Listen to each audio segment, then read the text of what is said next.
Step into the light where the wild ones roam, where the heart speaks loud, calling this place home. We break the rules, we paint the sky, ridiculously you, we were born to fly. Ooh, it's ridiculously you.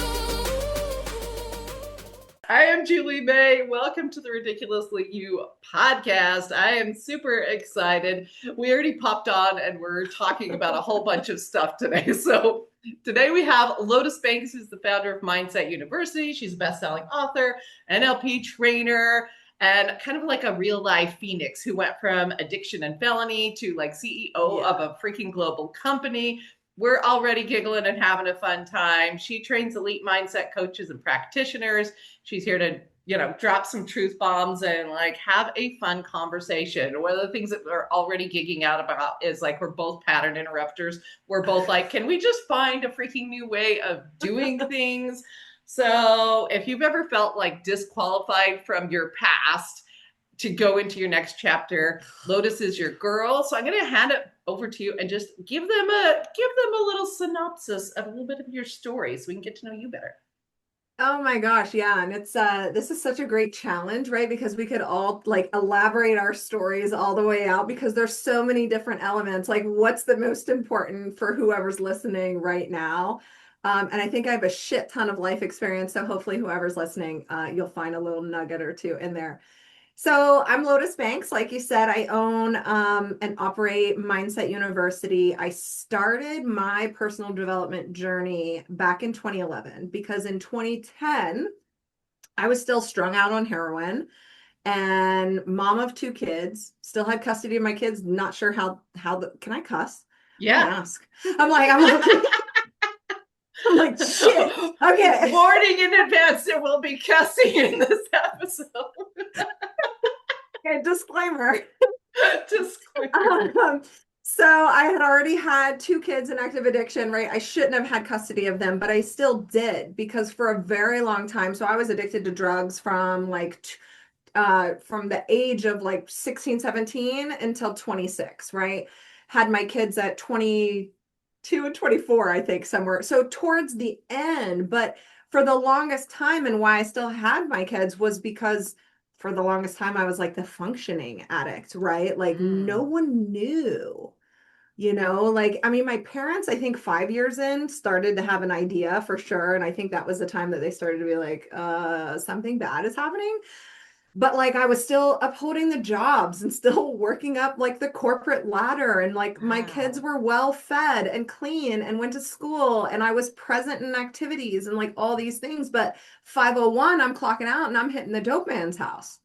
You know what I'm saying? Before I pick up my kids at daycare, like just fucking insanity. And I really so in 2010, so I was 26 and in 2010, there was this 30-day cycle for me that I call it 30 days of hell, my 30 days of hell. Everybody's experience through life in general is different, right? This was my 30 days of hell. There's a lot that I could just pick apart and tell you all the dirty, grimy shit. And I did 10 years of active addiction, but that's not where the growth happens, right? So I want to focus on the transition and then what I've done with that information since then, right? So in 2010, I was 26. 30 days of hell was like I had stolen from a previous employer a year prior. My parents found out, they actually called my parents. Isn't this insane? They cared enough about me to call my parents, even though I had stolen thousands of dollars from their business before they called the cops. They're right? Like, because hey, they were parents, like, okay, you're better than this. Well, no, they were like, you're better than this. You need help, right? So clearly that was like the first signal for me that like maybe I am a good human underneath all of this, even though I've been showing up really shitty for years, right? And my parents paid them off. So in short, my parents paid them off. I told them not to. I literally begged my dad. I was like, I'm not gonna learn if you save me from this. Like I had gotten to the point in my addiction where like I was sick and tired of being sick and tired, but I didn't know what to do different. I didn't know how to not do the thing. right? Mm. And that sounds really silly to people who have never been addicted to something, but that was real, right? So anyway, so fast forward, it's a year later. Of course, I had been stealing from the employer that I was at the time, because I had reached a point in my addiction where like there was never enough money ever Yeah. to get the drugs and manage life and take care of kids and everything else. So they found out, I got fired. A warrant was put out for my arrest. The boyfriend that I was dating at the time dumped me after I stole from him, rightfully so. I got evicted from my house for the first time. I literally sat on the curb with my boys on my lap as I watched the sheriff's office throw everything I owned in the fucking garbage. I'm sure I'm missing something. I had one trash bag. One trash bag is what I literally owned for me and my kids. And then I turned myself in, and I literally, that this is the pivotal part for me where, and I'll fast track after this, but I think that this is an important piece to understand, was that I finally got enough leverage on myself. Like, so much shit had happened where I was like, at this point, I am fucking willing to do anything. I'm willing to do anything. So I sat across from the officer, and he was like, Lotus, we know you stole $787. And for a moment, let me tell you, for a moment, my ego was like, shit, they don't know, bro. You were like $700. Yeah. Oh, that was it. Right? My ego for a good 4 seconds was like, oh my God, we can catch this misdemeanor charge. We can get right back out there and keep doing this same shit. And then I would die. Like I had that clarity. I'm like, if I go back out there, if I keep doing this same shit, I'm gonna die. Oh, Right. wow. So it was one of those times where like time slows down. You know what I mean? And I'm sitting there, and I just realized, I was like, holy shit, I have an opportunity.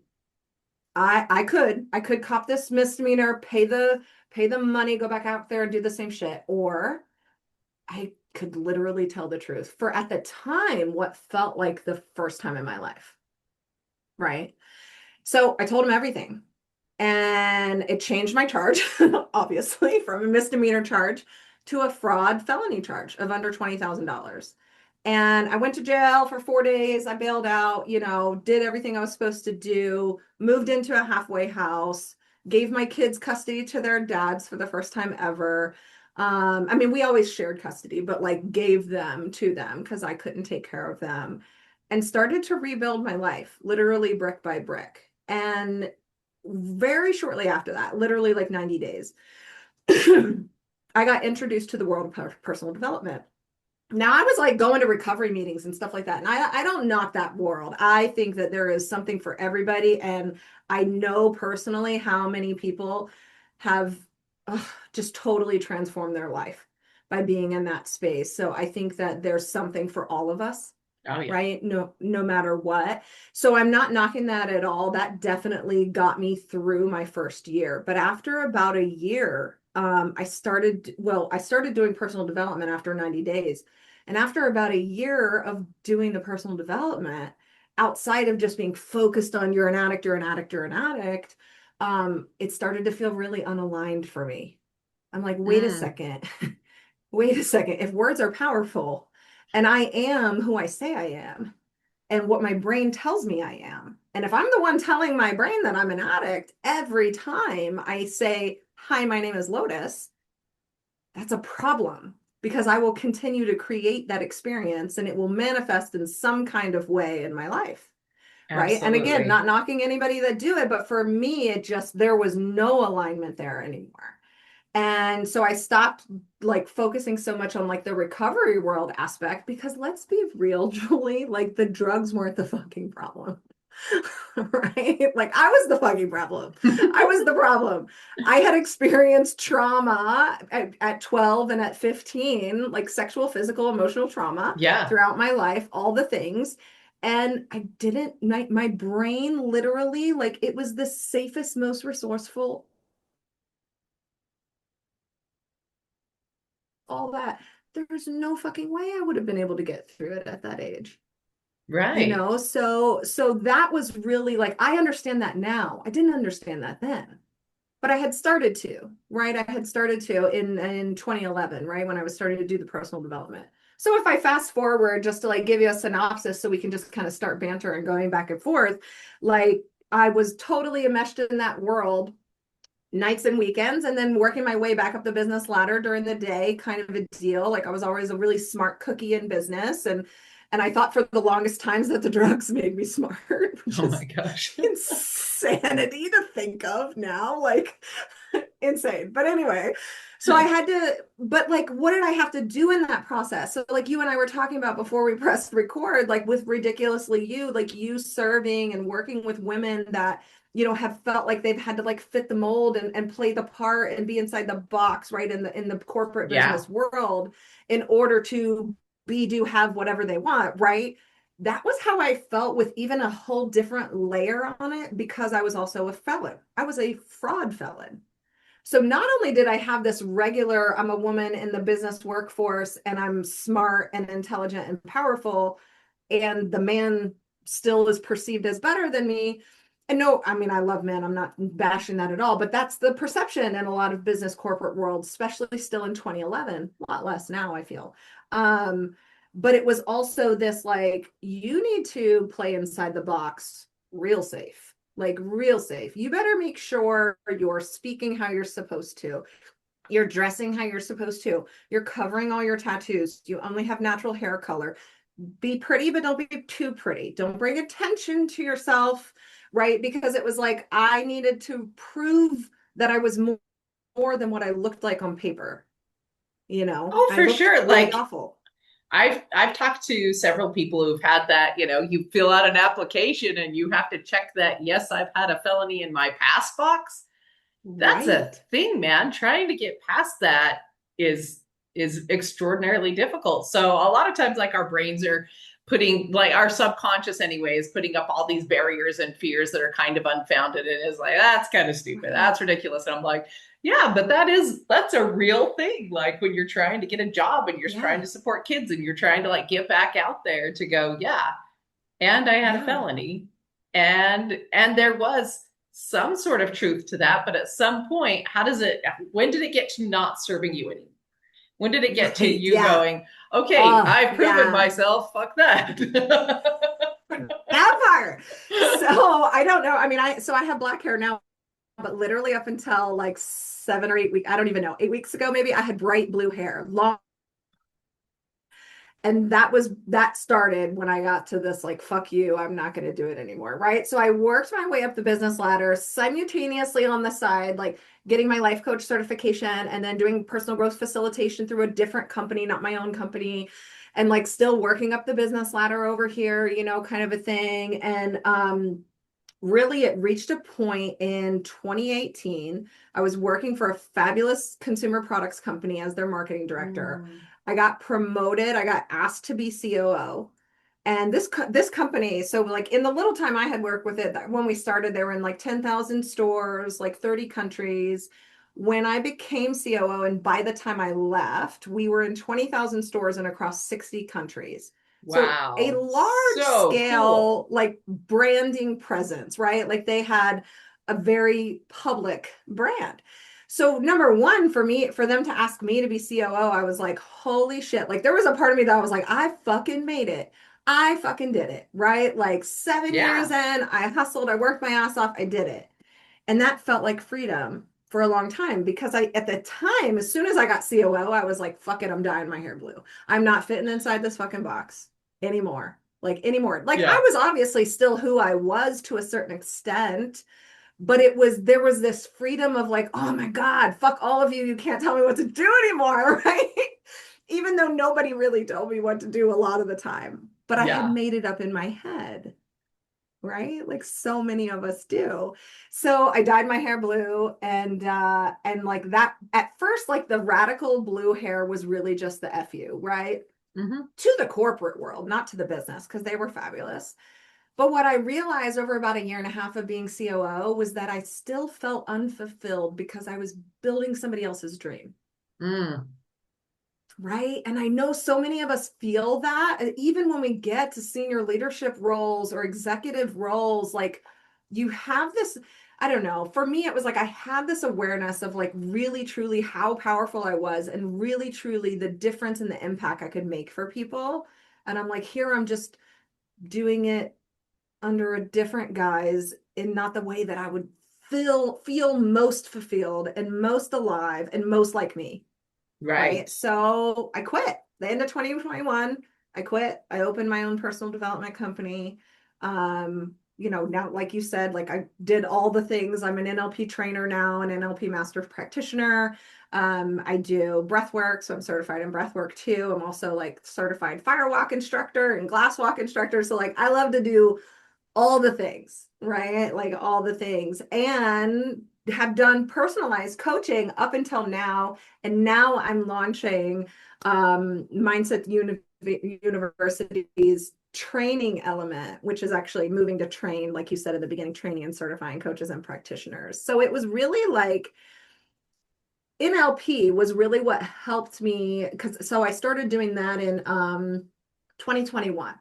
And that was when I really started to make the connection to the unconscious mind, right? The subconscious mind and the patterns that were there. And like, sure, I had seen that my behavior was different and changed behavior and gotten different results. But when I understood that it was all because of this little unconscious mind that I have that's irrational and illogical and like creates these patterns that are super unresourceful, but it's the safest, most resourceful option at the time. You know what I mean? Yeah, Like, it's like, remember how your mom said this to you when you were 2? We're going to create a pattern of that for the rest of your life. You're welcome. Thanks. right. Super Because we helpful. think we're in danger because we're I getting know. the same feeling like we did when we were 2. So therefore Yeah, it must be the same scenario. must So just be. apply the pattern and move on. You'll be fine. Right. Overgeneralize, apply the pattern forever. My Not helpful, but gosh. thanks, subconscious. I know you're trying. That's what I always say. I know you're trying to help me. However, in this situation, not helpful. So, how about we write a new script? Okay. Right, right.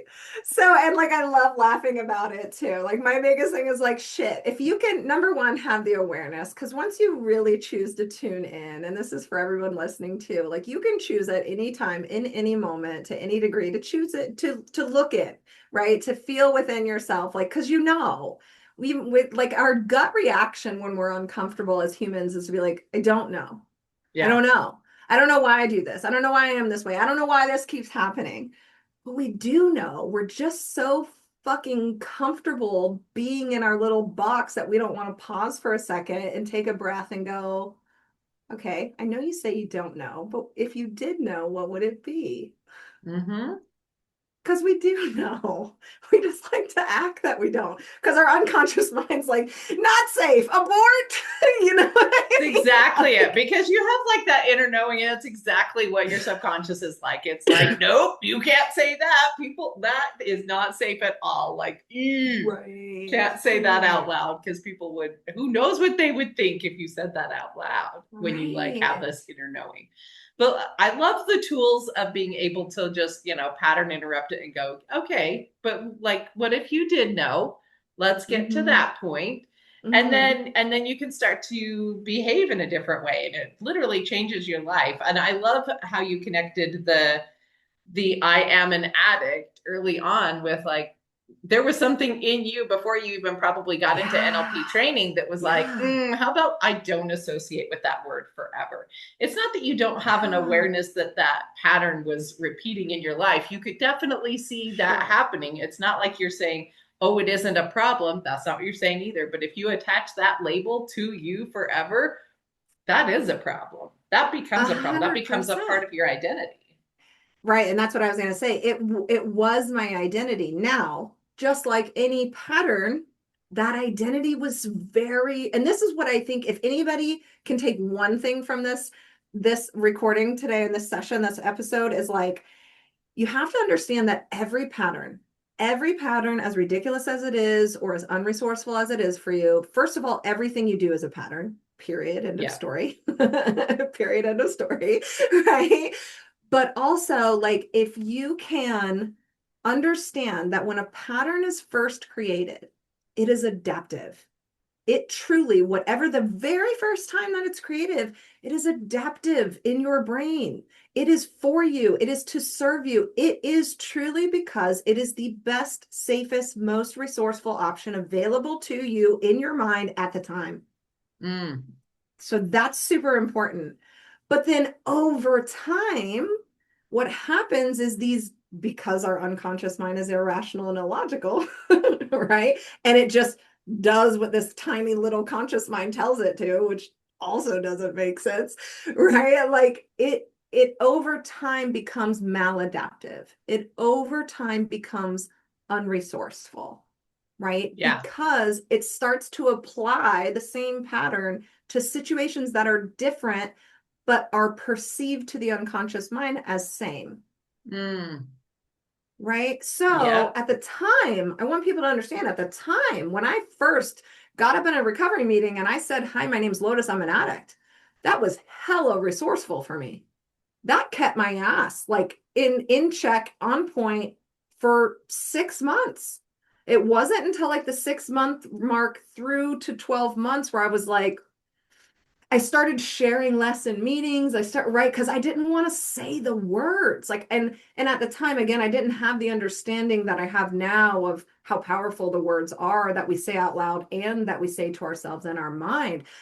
But I just knew something fell off, right? So what Yeah. happened over time? Over time, I learned different tools. I got more leverage on myself. I put more tools in my toolbox and more resources to where I could go, oh, so that's just a pattern. So I don't have to do that if it's not resourceful for me now.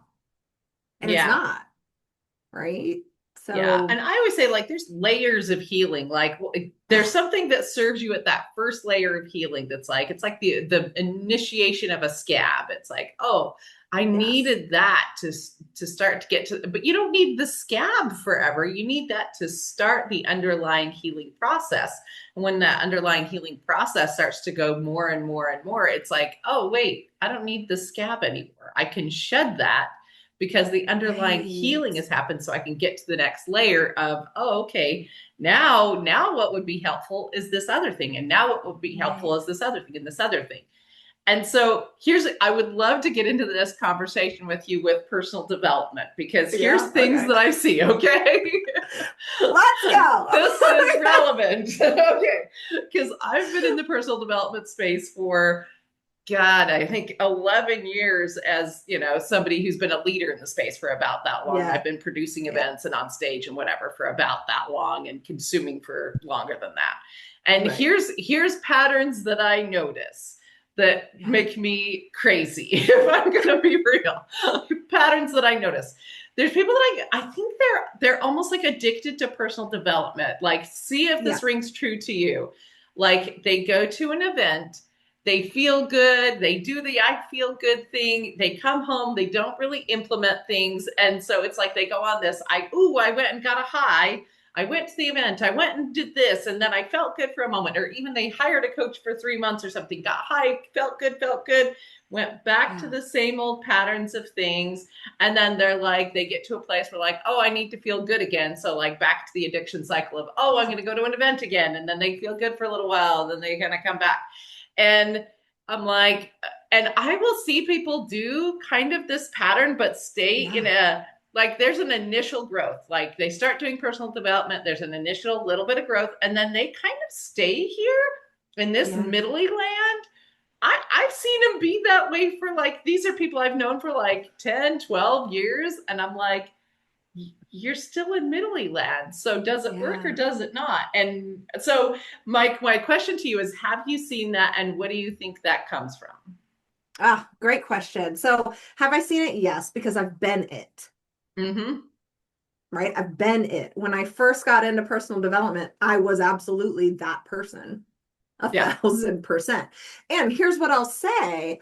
I am like, my default is like respecting other people's model of the world, right? Period. End of story. I also don't look at things as good or bad or right or wrong. Period. End of story. They are either resourceful for you or they are unresourceful. And if it's resourceful for you, great. Keep doing it. Yeah. Right? I only work with people when they're like, this one thing over here, not fucking resourceful. Right? Exactly. So, When they have the awareness that they're like, so I've been doing this for a long time. right. I feel like I should get a different result, or somehow it's not working for me. At least they have some Right. awareness.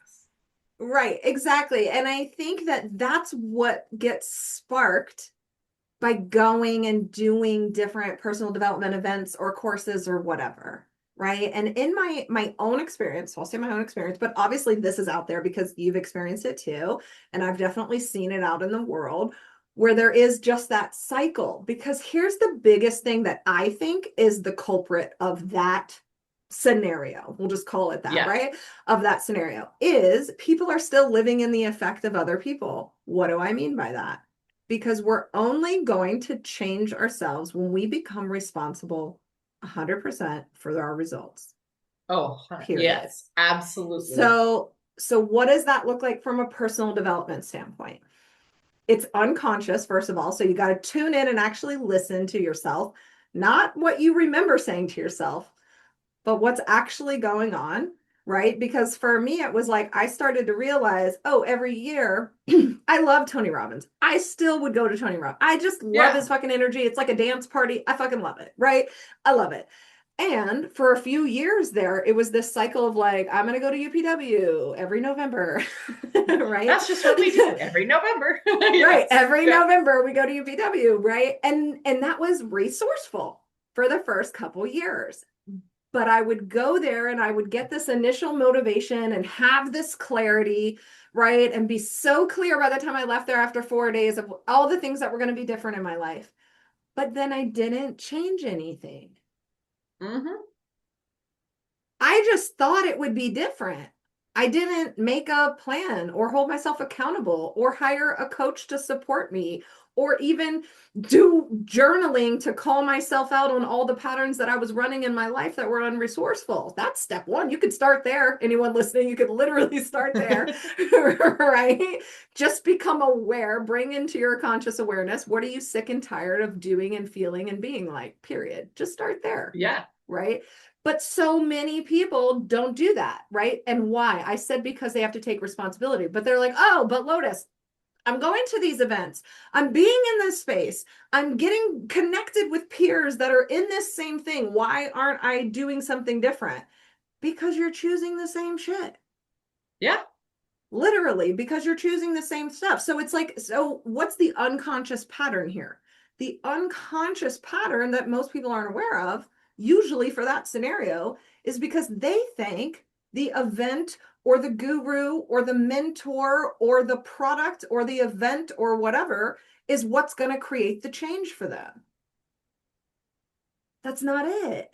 So as long as you continue to unconsciously think, if I just go to UPW, for example, if I just go to UPW every November, my life will change, then that's the only elevation you're ever going to experience. And your identity becomes that. And then you continue that cycle every year. Oh, I got to go back because I got to get my next hit of motivation.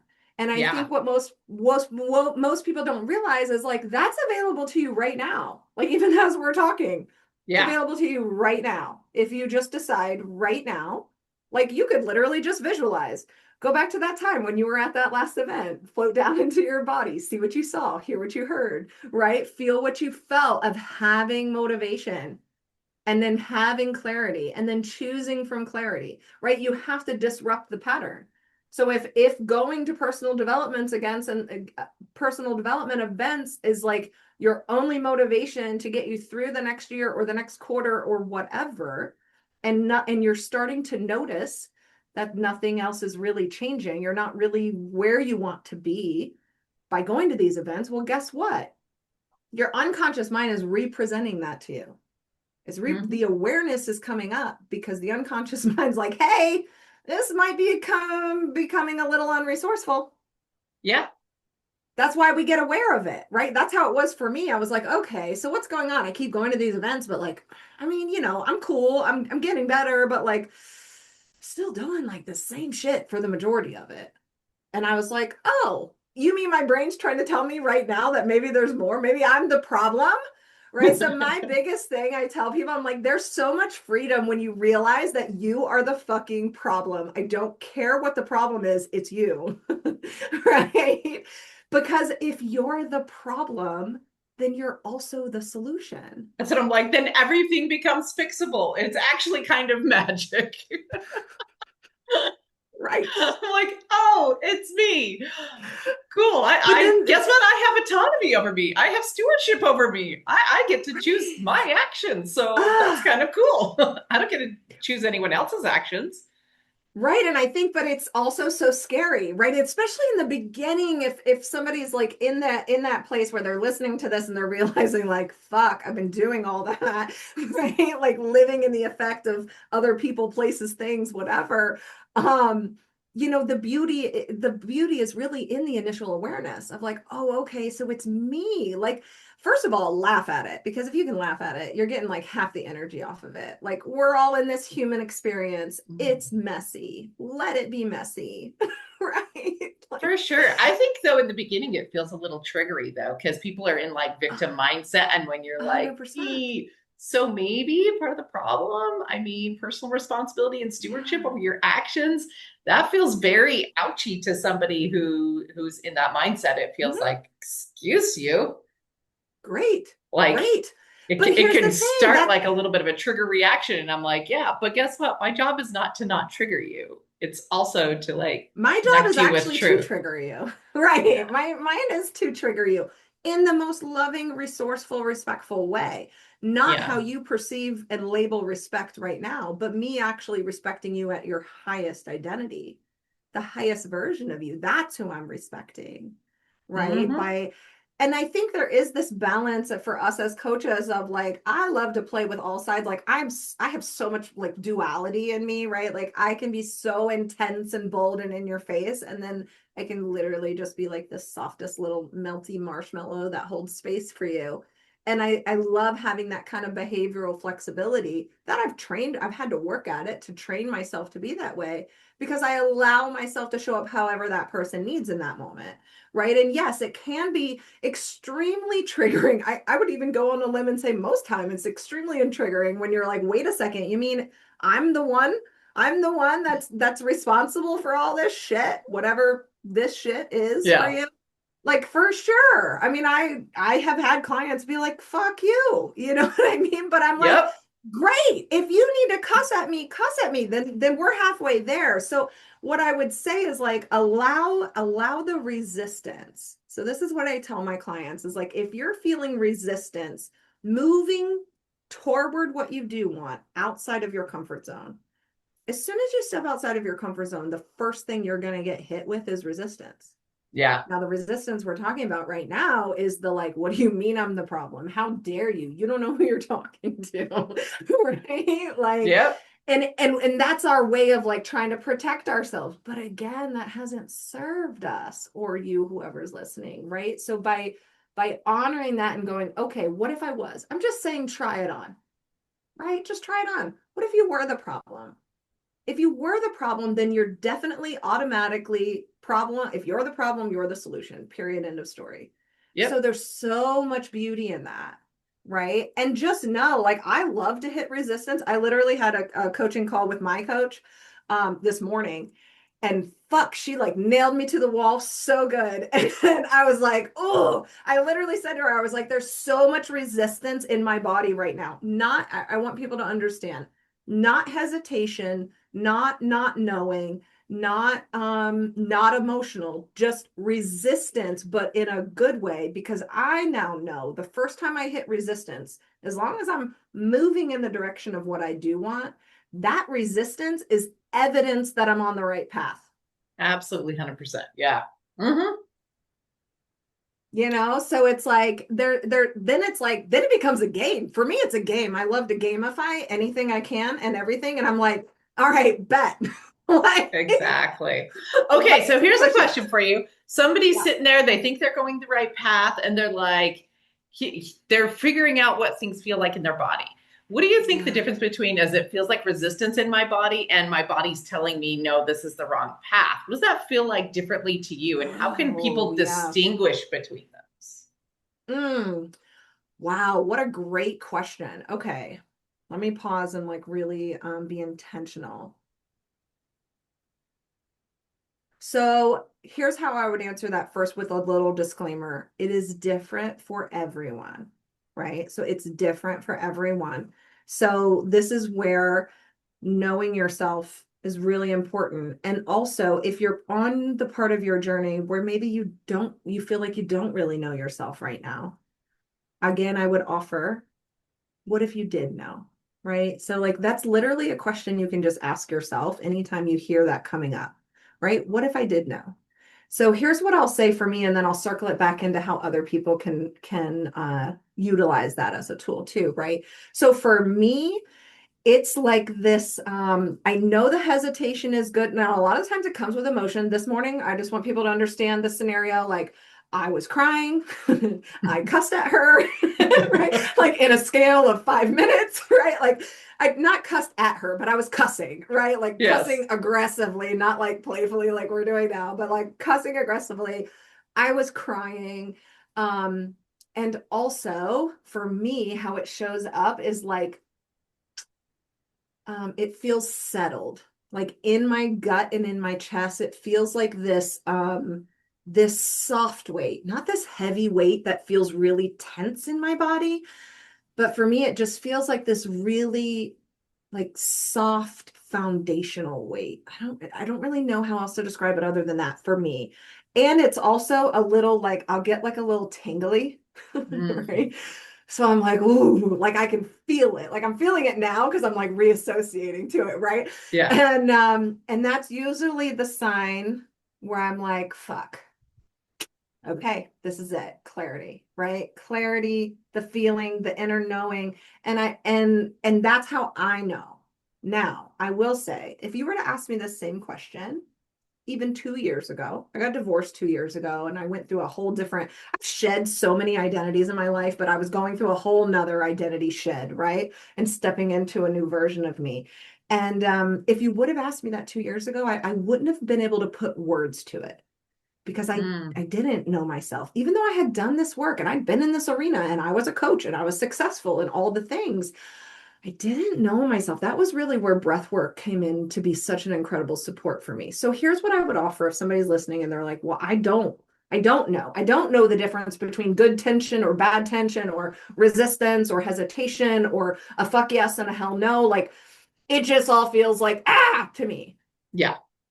So the very first thing, again, like you can sit with yourself, like literally sit down, take a couple breaths, give yourself some space and settle into you for a few moments and literally ask, I know I don't know what this resistance is, but if I did know, would this be the right direction or not?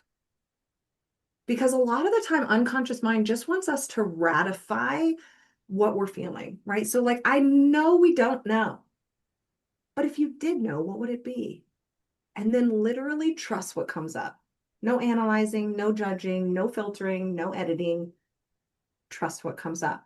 And the other thing I'll say that I think is really important is starting to listen to like the inner quiet voice. So when I started to really, I used to say for years, I was like, oh, I don't have an intuition. Literally, I said that up until like 3 years ago. I was like, I don't have an intuition. I don't get gut hits. I don't know. I'm like, such a load of shit, right? You look back now and you're like, you're so cute. You're so cute. Like you're, oh, little Lotus, you're so cute. But again, at the time, that was what was true for me. So Mhm. how did I start to interrupt that pattern? I started to pay attention to when I made a decision that felt good to have done, not good in the process, right? But good to have done. And then when I made a decision that afterwards didn't feel good to have done, I started to just pay attention what was going on in my body and what was the story I was saying in my head. Just Mhm. focusing on those two things can be extremely powerful. And what I started to realize was that every time I was doing something that I felt good to have done at the end, there was this really quiet whisper that was no tonality. It was like totally neutral tonality not intense, not quiet, not soft, not gentle, not hard, not combative, not like, good angel, bad angel, right? Or whatever you want to say, good inner you, bad inner you. But it was like this very neutral, no energy whisper. Mm-hmm. And then I was like, I think that's my intuition. Right. Maybe this is that intuition word people are talking about. Yeah. So that's what I think, right? That's what I think that people can do in order to know, like, is this resistance the good thing? Right? Is this moving me toward what I do want? If you don't know if it's moving you toward, number one, ask you what if you did know, but sit with yourself and then listen to the dialogue that's going on, because your body will literally tell you. Your body will tell you. So true. Okay, are you ready for a quick lightning round? I'm going to ask you some Yes. questions. We're just going to answer them really quick fire way. Okay. Okay. What lie do you think you told yourself the longest? Oh, fuck. Oh, yeah. Okay. So what lie did I tell myself the longest? Ooh, okay. I was asked what lie I told, what I was the first one I ever disrupted. Okay, so I think the lie I told myself the longest is I will always be in physical pain. Mm. And the truth you learned was? Fuck that bullshit belief. Bullshit belief. Okay. What part of your I can heal myself. I would say that. My truth is I can heal myself. Again, being at cause. The power's within me. It doesn't exist out there. Yes. That's the truth. Yeah. What part of your physical self do you love the most? My hair. Your hair. What part of your whole self was the hardest to get to love? Ooh. Physical self or just anything? Anything. Choosing self-deception, even after my years of addiction, and then convincing myself through the deception that that was my truth. That was the most uncomfortable thing to actually, number one, be aware of, but then also learn to love that, because that version of me protected me in some way, shape, or form for a long time. Absolutely. Okay, we're gonna get to fun stuff. What's your favorite thing to do on a weekend? It's Friday night. You're gonna go out with friends. Your favorite thing to do is Friday night? I was gonna say like any day, anytime I want to get on my road bike. So I'm a cyclist. I love endurance cycling, and I just want to cycle for hours. Give me an open road that's well paved and has a good bike lane, and I'll see you in 6 or 8 hours. Wow, that's incredible. I love that. Favorite place you've ever visited? Ooh, favorite place I've ever visited? I think Tennessee. I love the country. I love a cabin. I love seasons. I think Tennessee, believe it or not. What do you think your 2010 self would say if she saw you right now? Oh, fuck. I actually wrote a post about this a couple weeks ago. So Oh, it's like, that's oof, awesome. okay. Gonna make me emotional. It's gonna make me emotional in a good way. Man, she's fucking proud. She's so fucking proud. Like, it's like, fuck, man. Like, she wanted this. She wanted this so bad. She had no idea. She had no idea how to get here. And but she was fucking relentless. Even when she fell off, right? Even when she fell short, fell off, fucked up, made mistakes. Like I said, life is messy. Fall in love with the messiness. Because man, like who I am today, she wanted so much of this, but I'm already more than she ever thought we could become. Already. And I feel like I'm just getting started. So she's fucking proud. Yeah. That's incredible. How does that feel in yourself to go, this is further than I ever thought, and I'm just starting? It's exciting. It's thrilling, right? Like, and fuck, I love what I do. Like, I love what I do because I mean, I'm sure there's plenty of people in the world that have had far more handed to them than I have been dealt, far more. So I'm not taking that just for my own personal experience. Like, I've been through some shit, as we all have. And the way I look at it now and how confident I am in, I don't even want to say confident, how beautiful it feels to be able to just bring all of me into every room that I go in. That is so powerful, because that's not an experience a lot of people have of themselves, at least not yet. And so with that, like, there's so much opportunity to help people, right? Like that's like, yeah, I love the mindset shit. Probably if even if my life story had been different, like, you know, my dad's an acupuncturist and a psychotherapist, my mom's a massage therapist. So like this vibe, this world, this naturopathic, you can heal yourself, you can heal your mindset, was also how I was raised. So like, I think I would have fallen in love with what I do regardless of my life experience. And yet it makes it so much more powerful and so much more impactful, because I've literally burned myself to the ground, right? Literally, and rebuilt it. So therefore, I know that I know that I know, right? That I can help whoever is out there with whatever they're dealing with, regardless of how heavy they think it feels and how much they think they can't do something different because this is all they've ever been or all they've ever known. And what I would just like to say is there's so much more out there for you, because I'm living proof. You can't convince me otherwise. You're so much more powerful than you would ever have any fucking clue until you choose it. And it's just brick by brick. It's literally, like you said, it's layers. It's layers. But man, I'm fucking in love with the process. And yeah, I'm just getting started. Like now, shit. I mean, I got dreams. I mean, 2010 self would be like, wait, we're gonna do what? You know what I mean? 2010 self could not comprehend, but that's okay. Right. We just had to like grow things so that we could go, holy crap. Like one of the things I say all the time is, if all things are possible, and they are, like, what do you actually want in the world? Because when I'm in that mindset, when I'm really in my power and showing up, you realize, Yeah. basically everything is possible. Like the world is full of possibilities, which is the energy you and I are at today. But for those people who are out there and they are in their like dark night of the soul, Yeah. they're at that, I don't think anything's possible. I feel like the world's crumbling around me. Both of us have been in those moments before.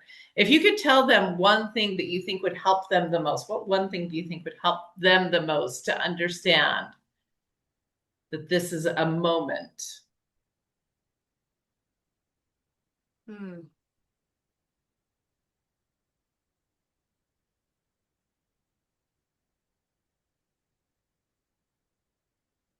I think there's a couple things, and most of which I've said, but I'll word it a little differently, is you're right where you're supposed to be, even though it doesn't fucking feel like it. And right now, you have an opportunity, because you're listening to this, you have an opportunity to do something about it, period. So now it becomes a choice, because what you're not changing, you're choosing, right? So, and I say this with so much love and so much compassion and so much empathy. I get it. And I know it's intense, but if you can decide that you are the problem, then you become the solution. So from that place, ask yourself, what's the very first step, right? So you're having the awareness because you're listening to this right now and you're still listening. So what I've just said hit, right? And what you just said, asking this question hit, right? So it now becomes, you've had the awareness. The very next question you have, which I take this, all my clients through this process, is what are you pretending not to know? And write it down. And I want you to write it down until you can't write anything else. Like nothing else comes up, write it down. What are you pretending not to know? And then right after that, the next question you're going to ask yourself is, What needs to change now that I know this? And then you write everything down until you brain dump it all. And then you take one thing off of that list and you either do something different or you find someone to support you in doing something different. And that's how you will start to change your life. Mm. So powerful. So powerful. What great questions to get them going. Lotus, where can people find you? They're like, I want more of this beautiful brilliance in my life. Where can they find you? Yeah, so you can find me on Facebook and Instagram at lotus.banks, BANKS, and also on my website, which is mindset-university.com. I have a free Facebook group. I got a whole freebie library on there. Like wherever you're at, I've got a best-selling workbook on Amazon called Unleash Your Inner Renegade. I've got something for everyone, regardless of what resources financially you have available. I want to help, right? So reach out, connect. Love to hear from you. Love it. You guys just heard from like a real deal Phoenix, someone who's burned her past to the ground, built this aligned, amazing future. She's showing you guys how to do the same. So if this felt like a fire under you, don't keep it to yourself. Share it, tag us. And with that, this has been Julie May and the Ridiculously You podcast, where I teach you how to love even the ridiculous parts of yourself. Bye-bye. Share the spark, take it higher. Hit subscribe, bring a friend. Let the wildness never end. Tap in, stay